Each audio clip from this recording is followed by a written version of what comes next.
संगम चौकात क्लुझर व टू व्हीलरमध्ये अपघात, 2 जण गंभीर जखमी, जिल्हा सामान्य रुग्णालयात दाखल.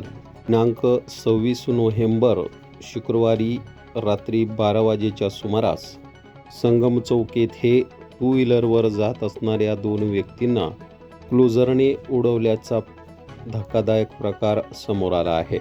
यातील योगेश कडुबा जाधव वय वर्ष 29 राहणार कोलवड, तर निलेश रामराव बिबे राहणार कोलवड वय वर्ष 28 या दोघांनाही जबर मार लागला असून यांना जिल्हा सामान्य रुग्णालय येथे उपचाराकरिता दाखल करण्यात आले आहे.